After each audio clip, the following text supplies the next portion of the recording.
Video शुरू करने से पहले नाजरीन से गुजारिश है कि हमारे चैनल को सब्सक्राइब करें ताकि इस नावल की आइंदा एक साथ अब तक बरवक्त पहुंच सके। हमारी ट्रेन अपने मुकर्ररा वक्त के मुताबिक रवाना हुई और अंदाजना रात 11:30 बजे हम जेहलम पहुंचने वाले थे। पूरे सफ़र में तकरीबन 5 घंटे लगते हैं। रास्ते में एक मौके पर मुझे वाशरूम जाना पड़ा। मैंने खाला रुखसाना को इत्तला दी, वो रजामंद हो गई। वापस आकर मैं अपनी नशिस्त पर बैठ गया। इस वक्त खाला रुखसाना आंखें बंद किए आराम कर रही थी, इसलिए मैंने उन्हें तंग करना मुनासिब ना समझा और मोबाइल पर हैंड फ्री लगाकर हल्की आवाज़ में गाने सुनने लगा। वक्त गुजरने का एहसास ही ना हुआ। ट्रेन रास्ते में कई स्टेशनों पर रुकी और जब खाला रुखसाना बेदार हुई तो उन्होंने वक्त पूछा। मैंने बताया कि रात के 10 बज चुके हैं। उन्होंने मुस्कराकर कहा कि नींद इतनी गहरी थी कि वक्त का अंदाज़ा ही ना रहा। मैंने खैरियत पूछी तो उन्होंने बताया कि गुज़िश्ता रात मुनासिब आराम ना हो सका, इसीलिए थकन ज़्यादा थी। सफ़र के दौरान हमारी आम घरेलू बातें होती रही। खाला रुखसाना ने बताया कि उन्होंने पहले ही अपनी बड़ी बहन से राब्ता कर लिया है और आगे के तमाम इंतज़ामात तकरीबन तय है। उनके लहजे में एतमाद था, इसलिए मैं भी मुतमईन हो गया। यूं बातों बातों में वक्त गुजरता गया और हम जेहलम शहर में दाखिल हो गए। रात तकरीबन 11:40 पर हम स्टेशन पहुंचे। मैंने खाला का बैग उठाया और रिक्शे के ज़रिए हम उनके वालिदा के घर रवाना हो गए। आधे घंटे बाद हम एक पुरसुकून गली में वाक़ई घर के दरवाजे पर थे। घंटी बजाने पर दरवाज़ा खुला तो सामने खाला की भांजी मरियम थी, जो निहायत खुश इखलाक़ी से मिले और सबको अंदर ले आए। हम टीवी लाउंज में बैठे, सामान रखा गया और घर का माहौल बहुत अपनायत भरा था। खाला की वालिदा ने हमें दुआएं दे और हाल अहवाल पूछा। थोड़ी देर बाद ठंडा शरबत आया और बातों का सिलसिला चलता रहा। इस दौरान मालूम हुआ कि खाला की बहन, जो एक सरकारी स्कूल में टीचर थीं, कुछ देर बाद स्कूल से वापस आ जाएंगी। मुझे ताज़ा होने के लिए वाशरूम जाना था, जिसके बाद मैं वापस आकर लाउंज में बैठ गया। कुछ ही देर में खाने की तैयारी मुकम्मल हो गई। सब ने मिलकर सादा मगर पुरलुत्फ खाना खाया। घर का माहौल ख़ानदानी मोहब्बत और सुकून से भरपूर था। खाने के बाद दरवाजे की घंटी बजी और खाला की बहन फातिमा आंटी घर में दाखिल हुई। दोनों बहनें बड़ी खुशी से मिले। कई बरस बाद मुलाकात थी, इसलिए यादों का सिलसिला शुरू हो गया। मैं एहतराम से सलाम करके अपनी जगह बैठ गया। रात काफ़ी हो चुकी थी। सब ने तय किया कि अगले दिन तफसील से बातें होंगी। यूं ये सफ़र और मुलाकात एक यादगार मगर सादा और बावकार अंदाज में मुकम्मल हुई। रात काफ़ी हो चुकी थी। खाने के बाद सब लोग हल्की थकन महसूस कर रहे थे। फातिमा आंटी ने कहा कि सफ़र की वजह से सबको आराम की ज़रूरत है, इसलिए बातें अगले दिन के लिए छोड़ दी जाएं। खाला रुखसाना अपनी वालिदा के साथ कमरे में चली गईं, जबकि मुझे लाउंज में सोने का कहा गया। मरियम ने फ़ौरन बिस्तर लगा दिया और इजाफ़ी कंबल भी रख दिया। मैं लेटा तो नींद फ़ौरन नहीं आई। ज़हन में पूरे दिन का सफ़र, मुलाकातें और आने वाले दिनों के ख़यालात चलते रहे। ये सब कुछ मेरे लिए नया था और मैं समझ रहा था कि आगे के दिन अहम होने वाले हैं। कुछ देर बाद घर में खामोशी छा गई और मैं भी गहरी नींद सो गया। सुबह फजर के वक्त आँख खिली। घर में हल्की हल्की चहल पहल शुरू हो चुकी थी। मरियम किचन में नाश्ता तैयार कर रही थी और फातिमा आंटी स्कूल जाने की तैयारी में थीं, क्योंकि उन्होंने आधे दिन की छुट्टी ली थी। खाला रुखसाना ताज़ा दम लग रही थीं और उन्होंने सबको चाय पर इकट्ठा होने को कहा। नाश्ते की मेज़ पर आज के दिन के मंसूबे ज़ेरे बहस आए। खाला रुखसाना ने बताया कि दोपहर में करीबी रिश्तेदारों से मुलाकात होगी और शाम को एक ज़रूरी बात पर तफसील से गुफ्तगू की जाएगी। उनके लहजे में एतमाद था, जिससे मुझे भी हौसला मिला। नाश्ता ख़त्म हुआ तो फातिमा आंटी स्कूल के लिए रवाना हो गईं और घर में एक पुरसुकून सा माहौल रह गया। खाला रुखसाना ने मुझे कहा कि मैं थोड़ा आराम कर लूं, क्योंकि आगे दिन मसरूफ़ होगा। मैं दोबारा कमरे में आकर बैठ गया और खिड़की से बाहर गिल्ली का मंजर देखने लगा। ये वाज़ेह था कि ये सफ़र सिर्फ मुलाकात के लिए नहीं था, बल्कि कुछ फैसलों की बुनियाद भी यही दिन रखने वाले थे। और मैं दिल ही दिल में खुद को आने वाली जिम्मेदारियों के लिए तैयार करने लगा। दोपहर के वक्त घर में दोबारा रौनक आ गई। फातिमा आंटी स्कूल से वापस आ चुकी थीं और उनके चेहरे से लग रहा था कि दिन खासा मसरूफ़ गुजरा है। उन्होंने आते ही सबको सलाम किया और बैग एक तरफ रख कर बैठ गईं। मरियम ने पानी दिया और खाला रुखसाना ने उनसे हाल अहवाल पूछा। चंद रस्मी बातों के बाद फातिमा आंटी ने कहा कि वो पहले कपड़े बदल लें, फिर सुकून से बैठकर बात करेंगे। कुछ देर बाद सब दोबारा लाउंज में जमा थे। फातिमा आंटी ने संजीदा लहजे में कहा कि जो बात करनी है वो इत्मीनान से और खिलकर की जाए। खाला रुखसाना ने सर हिलाकर रजामंदी जाहिर की और गुफ्तगू की इब्तिदा की। उन्होंने अपने आने का मकसद मुख्तसरा बयान किया और ये भी कहा कि वो हर कदम सोच समझ कर उठाना चाहती हैं ताकि बाद में किसी को शिकायत ना हो। फातिमा आंटी खामोशी से सुनती रही। फिर उन्होंने अपनी राय दी कि मामलात में जल्दबाजी मुनासिब नहीं, मगर अगर नीयत साफ हो और रास्ता दुरुस्त हो तो हल निकल ही आता है। उनकी बातों में तजुर्बे की झलक साफ नजर आ रही थी। मरियम भी गौर से सुन रही थी और कभी कभी चाय के कप आगे बढ़ा देती। बातचीत का ये सिलसिला काफ़ी देर चलता रहा। मुख्तलिफ पहलुओं पर बात हुई, मुमकिना मुश्किलात पर भी गुफ्तगू हुई और उनके हल पर भी। माहौल में संजीदगी ज़रूर थी, मगर तलखी बिल्कुल नहीं थी। हर बात एहतराम और समझदारी से हो रही थी। शाम के करीब फैसला हुआ कि अगले दिन एक और मुलाकात रखी जाएगी ताकि बाकी तफसीलात तय की जा सके। इस फैसले के बाद सबके चेहरों पर हल्का सा इत्मीनान आ गया। मरियम ने शाम की चाय बनाई और फातिमा आंटी ने कहा कि आज का दिन नतीजा खेज रहा। मैं खामोशी से ये सब देख और सुन रहा था। मेरे लिए ये लम्हे सीखने वाले थे। मुझे एहसास हो रहा था कि ज़िंदगी के बड़े फैसले इसी तरह तहम्मुल और मशवरे से किए जाते हैं। दिन ढलने लगा था और घर के सह में शाम का साया फैलने लगा था, जैसे आने वाले दिनों की एक नई शुरुआत का इशारा दे रहा हो। शाम ढलने के बाद घर का माहौल आहिस्ता आहिस्ता बदलने लगा। सह में जलने वाली बल्ब की जर्द रोशनी ने एक अजीब सा सुकून पैदा कर दिया था। मरियम ने दस्तरखान समेटकर किचन दुरुस्त किया और फातिमा आंटी सहन में रखी कुर्सी पर बैठ गईं।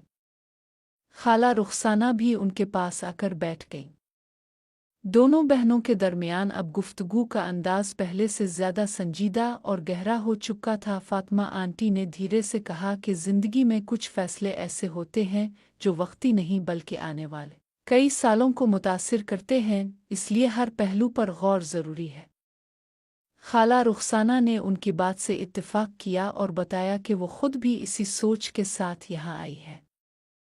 उनके चेहरे से जाहिर था कि वो जज्बात के बजाय अक्ल से काम लेना चाहती हैं। बातों के दौरान मुख्तलिफ अमली उमूर ज़ेरे बहस आए। रहाइश, रोज़मर्रा के मामलात, जिम्मेदारियों की तकसीम और मुस्तकबिल की मंसूबा बंदी पर तफसील से गुफ्तगू हुई। फातिमा आंटी ने अपनी मुलाजमत के औकात और घरेलू मसरूफियात का जिक्र किया और ये भी वाज़ेह किया कि नज़्म और ज़ब्त उनकी ज़िंदगी का अहम हिस्सा है। खाला रुखसाना खामोशी से सुनती रहें और मुनासिब मौके पर अपनी राय देती रहें। कुछ देर बाद मरियम भी पास आकर बैठ गई। इसकी बातों से अंदाज़ा हो रहा था कि वो हालात को समझने की पूरी कोशिश कर रही है। इसने चंद सादा मगर अहम सवालात किए जिनसे गुफ्तगू को मज़ीद वाज़ेह समत मिली। फातिमा आंटी ने मुस्करा कर उसकी हौसला अफजाई की और कहा कि हर नई नस्ल को हक है कि वो सवाल करे और समझे। अगली सुबह सूरज निकलने से पहले ही घर में हल्की सी चहल पहल शुरू हो गई। सह में ठंडी हवा चल रही थी और फिज़ा में फजर की अजान की आवाज़ गूंज रही थी। मरियम सबसे पहले उठी। इसने खामोशी से किचन में जाकर चाय का पानी रखा और नाश्ता तैयार करने लगी। घर में एक मुनज़्ज़म सी खामोशी थी, जैसे सब आने वाले दिन के लिए ज़हनी तौर पर तैयार हो रहे हों। कुछ ही देर में खाला रुखसाना भी जाग गईं। उन्होंने सादा सा दोपट्टा ओढ़ा और सह में आकर बैठ गईं। उनके चेहरे पर सोच की गहरी लकीरें साफ नजर आ रही थीं। मगर आंखों में एक एतमाद भी था। थोड़ी देर बाद फातिमा आंटी भी आ गईं। उन्होंने सबको सलाम किया और कहा कि आज बातों को तरतीब से रखना बेहतर होगा ताकि कोई गलतफहमी न रहे। चाय की प्यालियों के साथ गुफ्तगू का आगाज हुआ। फातिमा आंटी ने कागज़ और कलम सामने रख लिया और कहा कि जो निकात कल ज़ेरे बहस आए थे, आज उन्हें वाज़ेह शक्ल दी जाए। उन्होंने एक एक बात लिखनी शुरू की और हर नुक्ते पर सबकी राय ली। माहौल में संजीदगी ज़रूर थी, मगर लहजे नर्म और बावकार थे। इस दौरान मरियम ने ज़िम्मेदारियों के हवाले से चंद अमली बातें की। इसकी बातों से अंदाज़ा हो रहा था कि वो महज सुनने वाली नहीं बल्कि हालात को समझकर अपना किरदार अदा करना चाहती है। फातिमा आंटी ने इसकी बात गौर से सुनी और कहा कि घर के मामलात तभी दुरुस्त चलते हैं जब सब एक दूसरे का साथ दें। दोपहर के करीब फैसला हुआ कि अब अगला कदम सोच समझकर और मरहलावार उठाया जाएगा। किसी किस्म की जल्दबाजी नहीं होगी। खाला रुखसाना ने इस फैसले पर इत्मीनान का इजहार किया और कहा कि वो इसी मकसद के लिए यहाँ आई थीं कि सब कुछ साफ और वाज़ेह हो जाए। उनके लहजे में सुकून था, जैसे दिल का बोझ हल्का हो गया हो। दोपहर का खाना सादा मगर मोहब्बत से भरपूर था। सब एक ही दस्तरखान पर बैठे, रस्मी गुफ्तगू के साथ साथ हल्की फुल्की बातें भी होने लगे। माहौल अब पहले की निस्बत ज़्यादा खुला और पुरसुकून महसूस हो रहा था। खाने के बाद फातिमा आंटी ने कहा कि शाम को करीबी रिश्तेदार से मुख्तसर मुलाकात भी ज़रूरी है ताकि आगे के मामलात में आसानी रहे। शाम की तैयारी शुरू हो गई। मरियम ने कपड़े इस्त्री किए, खाला रुखसाना ने ज़रूरी कागजात एक फ़ाइल में रखे और फातिमा आंटी ने फ़ोन पर चंद अहम कॉल्स की। हर शख्स अपनी ज़िम्मेदारी में मसरूफ़ था और इस नज़्म व ज़ब्त ने घर के माहौल को मज़ीद मज़बूत बना दिया था। मुझे ये सब देखकर अंदाज़ा हो रहा था कि असल ताकत शोर आ जल्दबाजी में नहीं बल्कि खामोश मनसूबाबंदी और बाहमी एतमाद में होती है। ये दिन महज गुफ्तगू तक महदूद नहीं था बल्कि आने वाले वक्त की बुनियाद रख रहा था, और मैं दिल ही दिल में समझ रहा था कि अगले मराहिल मज़ीद अहम होने वाले हैं। शाम के वक्त घर से निकलने की तैयारी मुकम्मल हो चुकी थी। फ़िज़ा में हल्की सी खुनकी आ गई थी और आसमान पर बादलों की हल्की तह फैल रही थी। फातिमा आंटी ने सबको साथ चलने का कहा ताकि मुलाकात रस्मी होने के बजाय ख़ानदानी अंदाज में हो। मरियम ने दरवाज़ा बंद किया और सब आहिस्ता आहिस्ता गिल्ली से बाहर आ गए। गिल्ली में मामूल की खामोशी थी, सिर्फ दूर कहीं बच्चों के खेलने की आवाज़ आ रही थी। करीब ही वाकई एक सादा से घर में उनका इस्तकबाल गर्मजोशी से किया गया।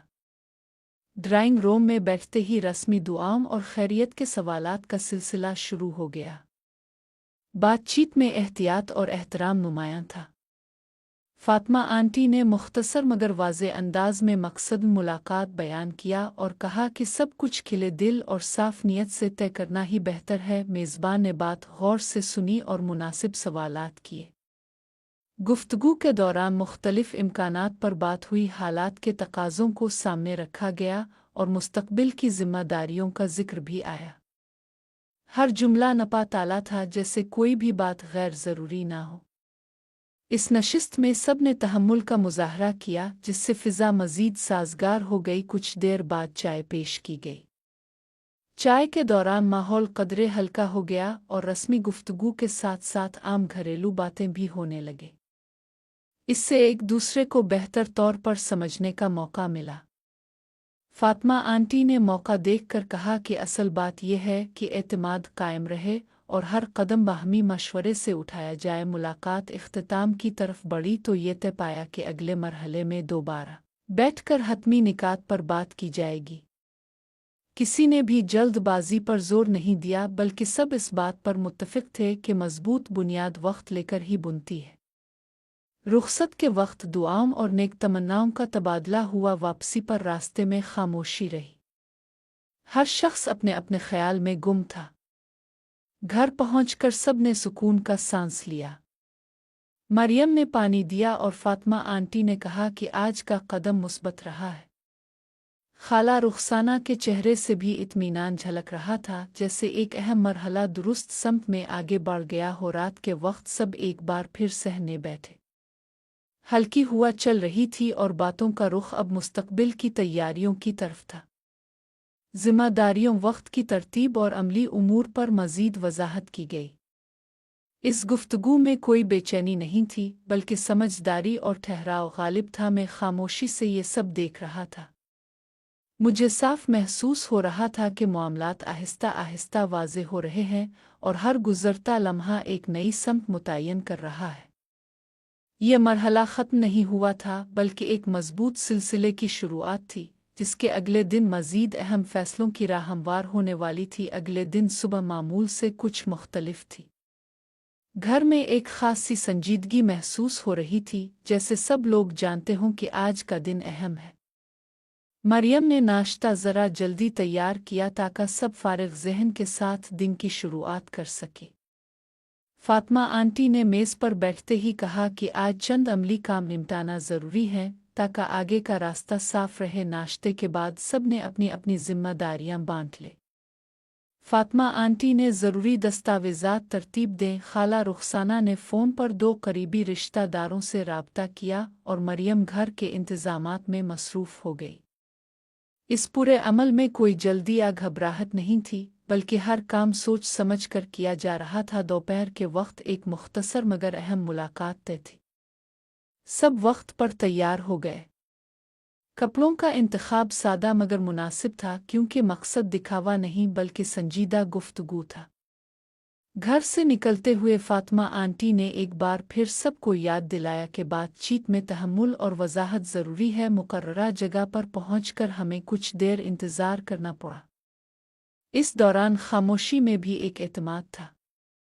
मुलाकात शुरू हुई तो गुफ्तगू बराह रास्त असल निकात पर आ गई। हालात, मुमकिना जिम्मेदारियां और मुस्तकबिल के मंसूबे एक एक करके ज़ेरे बहस आए। हर सवाल का जवाब साफ और खिले दिल से दिया गया, जिससे माहौल में मज़ीद एतमाद पैदा हुआ। इस नशिस्त के इख्तिताम पर यह तय पाया कि अब अगला कदम अमली तैयारियों का होगा। कोई भी बात मुबहम नहीं छोड़ी गई। सब ने इस पेशरफ्त को मुस्बत करार दिया और दुआ के साथ मुलाकात ख़त्म हुई। वापसी के रास्ते में फ़ातिमा आंटी ने कहा कि बाज़ औक़ात कम बात और ज़्यादा वज़ाहत ही सबसे बेहतर रास्ता साबित होती है। घर पहुंचकर माहौल पहले से ज़्यादा पुरसुकून था। मरियम ने चाय बनाई और सब सहमे बैठ गए। गुफ्तगू का अंदाज़ अब रस्मी नहीं रहा था, बल्कि हल्की मुस्कुराहटों और इत्मीनान के साथ बातें हो रही थीं। खाला रुखसाना ने कहा कि उन्हें काफ़ी हद तक सुकून महसूस हो रहा है, क्योंकि चीज़ें अब वाज़े समत में जा रही हैं। शाम ढलते ही घर में रोज़मर्रा की सरगर्मियां दोबारा शुरू हो गईं। कोई किचन में था, कोई सहन में और कोई फ़ोन पर ज़रूरी बातें निपटा रहा था। इस सादगी और नज़्म में एक अजीब सी खूबसूरती थी।